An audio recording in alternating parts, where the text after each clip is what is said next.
Hello everybody, welcome back to my channel. Welcome to my channel if this is your first time watching my channel. This is the first time I've addressed Doctor Who. And I've been a Doctor Who fan all of my life, pretty much. I'm 52. So because I'm 52, it's been around all of my life. It's 60 years old, so it's older than I am. And when I was a kid, I watched it. I'm pretty sure... Because the thing is, I know I've seen Jon Pertwee, but I think I've seen the Jon Pertwee ones after my childhood. So in my childhood, or at least my early childhood, I was watching Tom Baker. And then Peter Davison, I felt like he was my Doctor, because that was when I really loved it. But I did really love the Tom Baker stuff as well. But I've always considered Peter Davison as my Doctor, the Fifth Doctor. And I liked the Colin Baker stuff as well. The Sylvester McCoy stuff, I didn't watch that much of that, actually. For some reason, I don't know whether it was my particular age that I had a little bit of a period where I stopped watching it, or it was the writing, or I don't know what it was. But I stopped watching early into the Sylvester McCoy period. I think I'd started to drift a little bit in the end of the Colin Baker one, really. But I did like Colin Baker. And I'm not sure how old I was, but I really liked Perry. But I really liked all the companions. I mean, you know, the whole thing was awesome with that sort of side of it. I loved the concept of Doctor Who, obviously. I loved K9 when I was a little kid, but I had a dog. I've always had dogs. So, you know, it was very cool that you had a robot dog. And yeah, Doctor Who is such an important part of British culture, and it's just an awesome thing. When it came back, after that huge gap, and we got Christopher Eccleston, he was a brilliant Doctor, and it's a shame that it was only one season, but we had him for a bit, and then we got David Tennant, and David Tennant obviously did a great job. He's a brilliant Doctor. Matt Smith did a great job, and Peter Capaldi was really good as well. He was a really good choice. They always choose really good actors and actresses for the part, because Jodie Whittaker was a good choice of actress for the Doctor as well. And then we had another little run with David Tennant, which is very odd. And not really fully explained either, which I'll get to in a minute. So, yeah, I do think the actors and actresses that have chosen have been really good. And I think the writing has been variable with the most recent incarnations of the Doctor.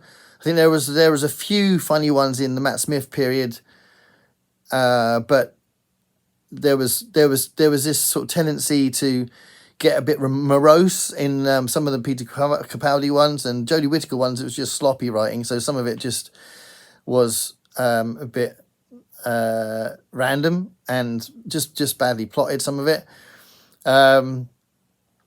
So yeah, I think they suffered from that a little bit, but it didn't put me off the series, although I didn't watch the last couple of Jodie Whittaker ones, and I didn't watch. I found out about this thing. Is it called the Timeless Doctor? The one where they said that William Hartnell wasn't the first Doctor, and I just thought, oh, what are you doing now? So I thought that was a bit strange. So I didn't watch that.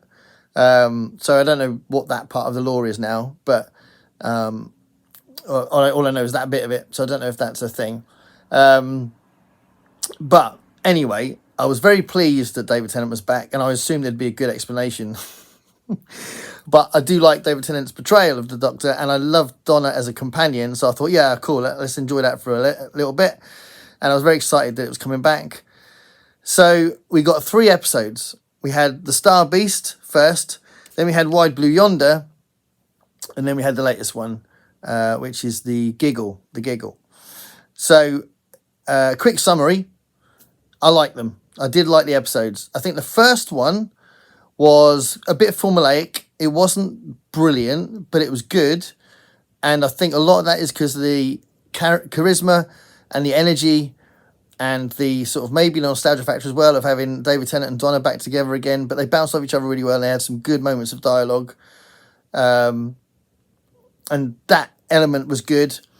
I think the plot was, you know, the story itself was a little bit ordinary.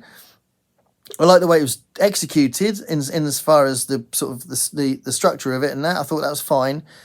but there was lots of bits in it that were like, what? So I've got absolutely no qualms about having the trans actor playing the trans character. That was awesome, actually. I thought it was good the way they did that, and the way they put the dialogue in there with Donna's mum saying she's worried about the pronouns and also worried about how she says to her she's very pretty, I think she says, and she feels a little bit like, oh, was that the right thing to say? Should I have said that? You know, and those kind of things is, you know, as a teacher, I sometimes worry about saying the right thing sometimes, and I think that's a good thing to have that on TV where people are exploring that, you know.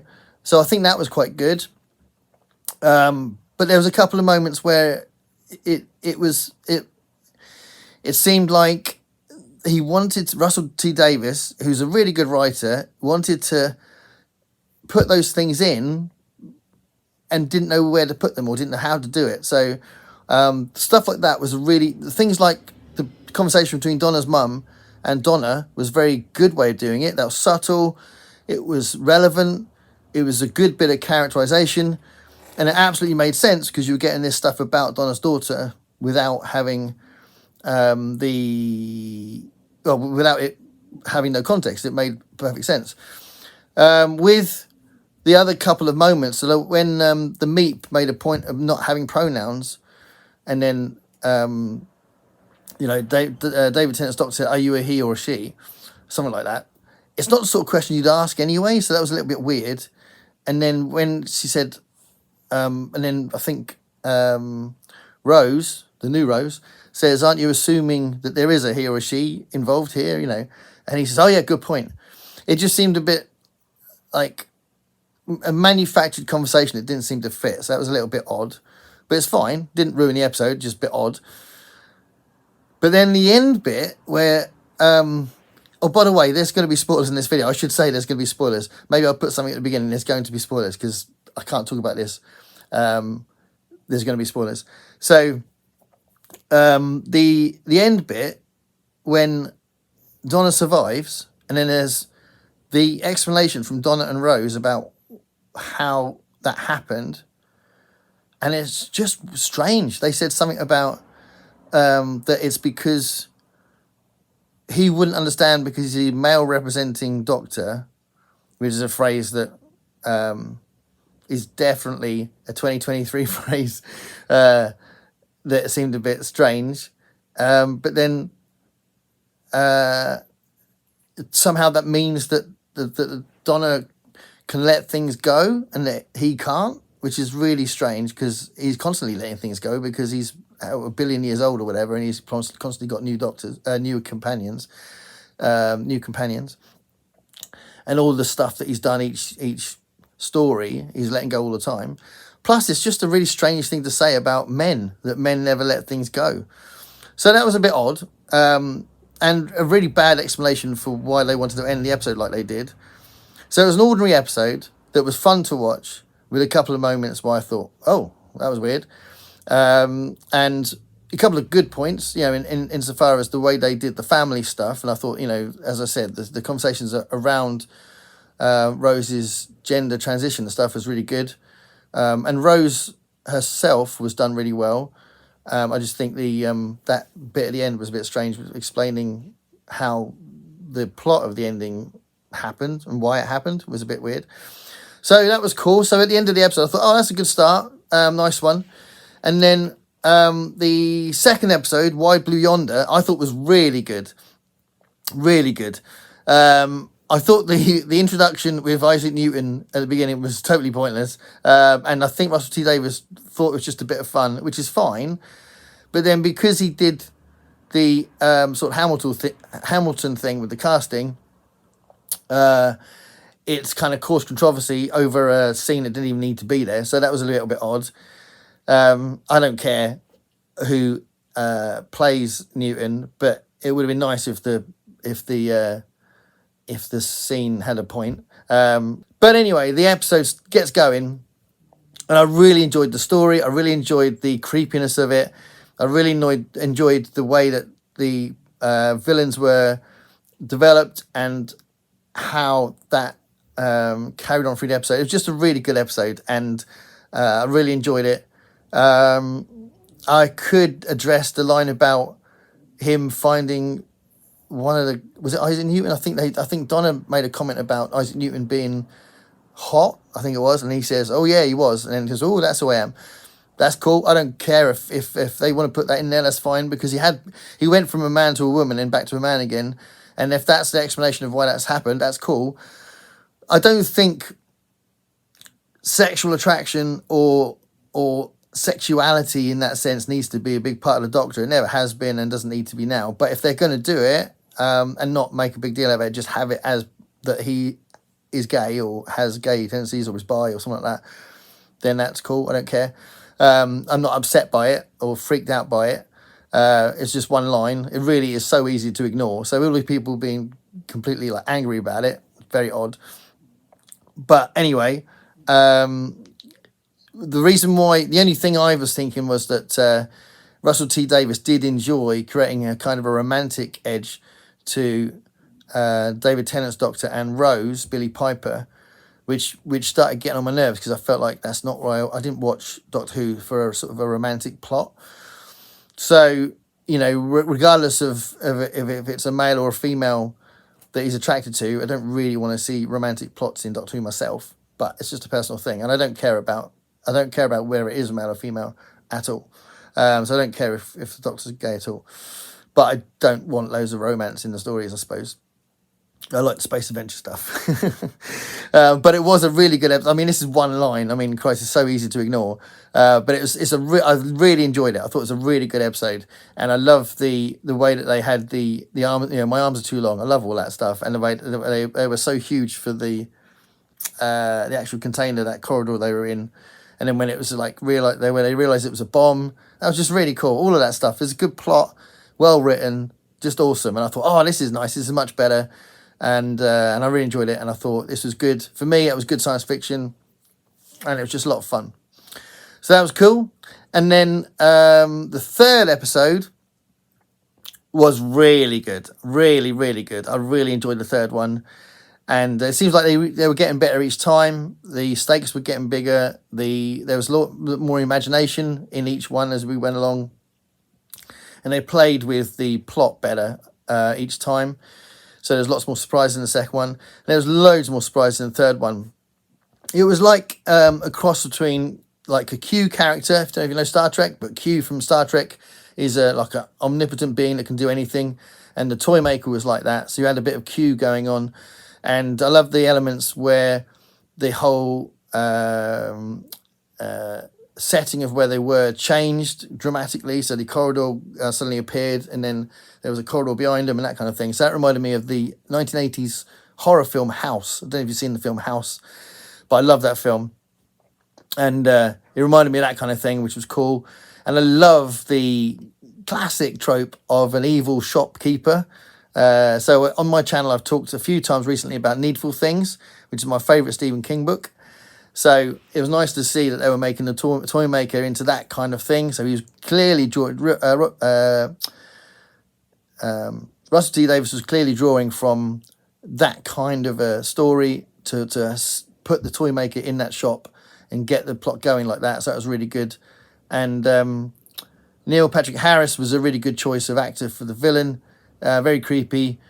And it was really funny because when he was doing that stupid German accent, which I thought was deliberately extreme and a bit of a caricature of the accent, because I knew that the actor was American, and I had a guess that, well, I knew that the original Toymaker actor was English, so I thought that he'd go to English at some point, go to English accent at some point. So it was like getting put on.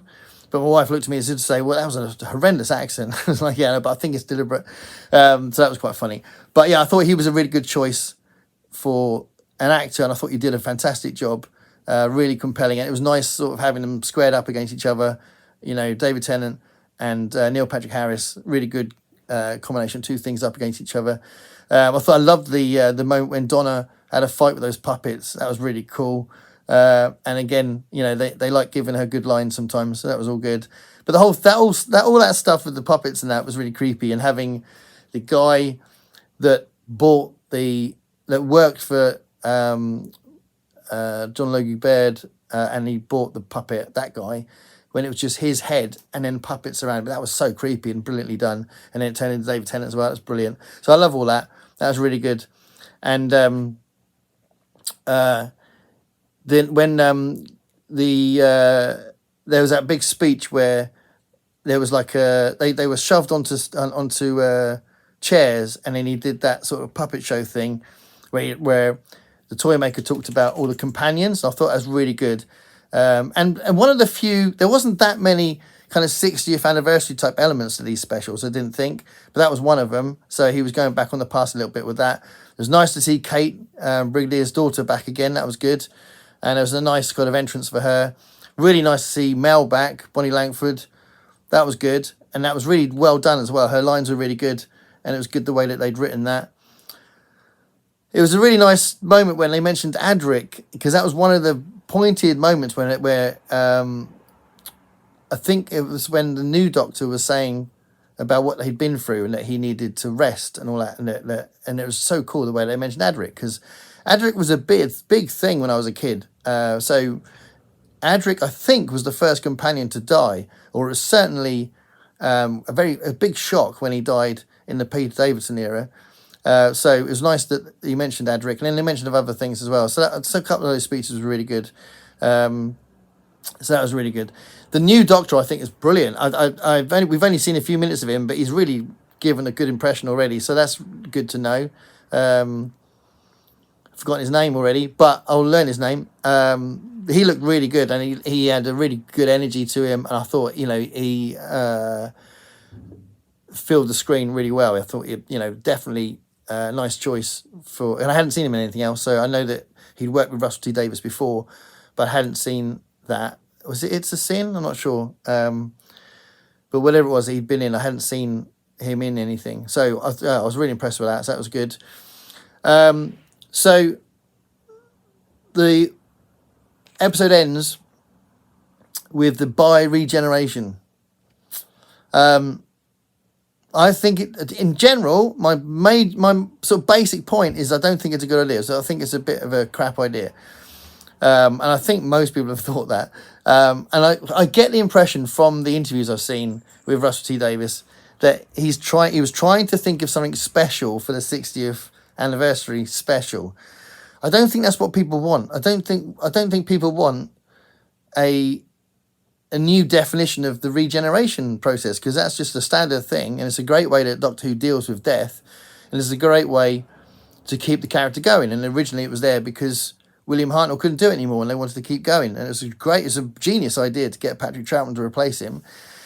And I don't really think people are going, oh yeah, nice, that's a really great idea to have both of them, especially as we've already had David Tennant twice. And I'm sure I'm not alone in thinking we can let go of David Tennant. I think Russell T Davies seems to have a problem trying to let go of David Tennant. For a start, he cloned him in one of the last episodes. One of the episodes that ended the season for David Tennant ended with there was two versions of that Doctor. Why? I didn't think that worked either. I mean, I watched it, and at the time I wasn't that fussed about it. I wasn't that upset by it.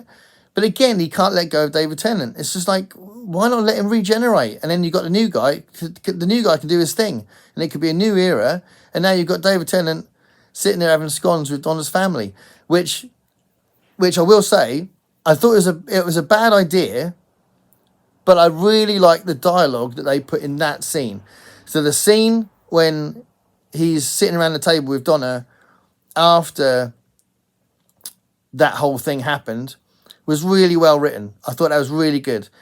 So I don't know if that justifies the regeneration thing, because I just think it would just be nice to let this new guy have his day in the sun and just move on. But it was a really well written scene. So at the time it won me over, and I thought, oh no, that's nice. It's a nice scene. If he's doing it for that reason, that's great. But long term, if he brings David Tennant back again, it'd be like, can we just leave David Tennant where he is in those seasons and move on? Because I think David Tennant's fantastic. He is fantastic. But we don't need to keep seeing him. We don't need to have him repeatedly play the Doctor. So, yeah, if in 10 years time that was his last scene, then yeah, brilliantly written scene, lovely stuff. And he's saying that there's a version of the Doctor that just wanted the rest, and that's quite nice. That's quite interesting writing and creative and cool, brilliant. But please don't make that an excuse to bring him back every 5 minutes. That's what I'm thinking anyway, because the new Doctor looks cool, could be really good. Give him a chance. Stop bringing David Tennant back. So anyway, that was my feelings about the bioregeneration. When it was happening, I was like, what? And then when it meant that he survived as David Tennant, I'm like, are you going to keep David Tennant in this show? But then when that scene later is saying that he's not going to be in it, he's going to rest, he's just going to be with Donna's family, I thought, okay, well, if that is how it actually works, then yeah, okay, an interesting, fresh, different kind of last scene for David Tennant. Okay. But if he comes back again, it'd be like, no, let go of David Tennant. He doesn't have to always be the Doctor. So yeah, mixed feelings, because I did originally think it was a bad idea, but it was a nicely written scene with Donna's family. And then as that was happening, I said to my wife, I really hope they do go back to the new Doctor, because the new Doctor's carrying on and he should finish this episode because it's his show now. And they did. They went back to the TARDIS and went back to the new Doctor. Nothing massive happened, but he just I think he just stares up at the middle of the TARDIS or something, and that's cool. So that was a nice way to finish. Yeah, it was a really good episode. I thought there was loads of genre stuff in there, loads of freaky things in it. The Toymaker was a great character, and it was just really, it was one of the best episodes of Doctor Who I've seen for a long time. So yeah, the bioregeneration thing was clearly very controversial. Was there anything else that was a bit controversial? I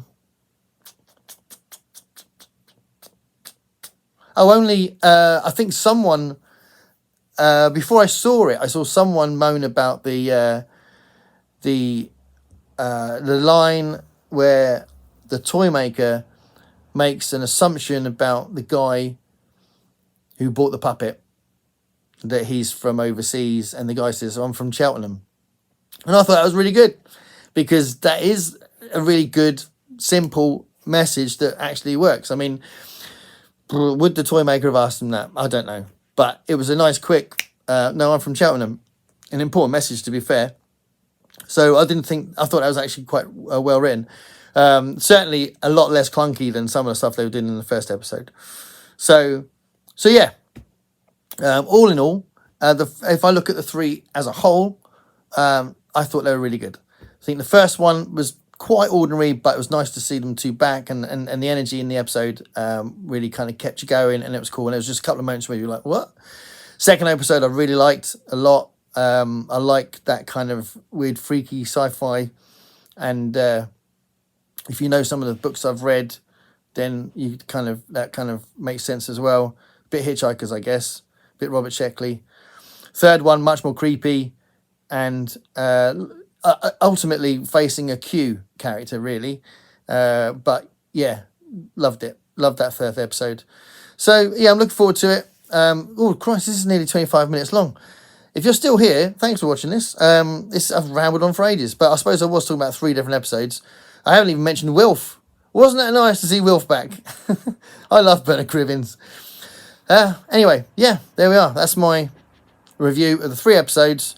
And I'm partly doing this as well, by the way, because my students told me to do it, because we were chatting about it and they said they'd love to see the review of Doctor Who on my channel. So if you're watching this, boys, I've done it.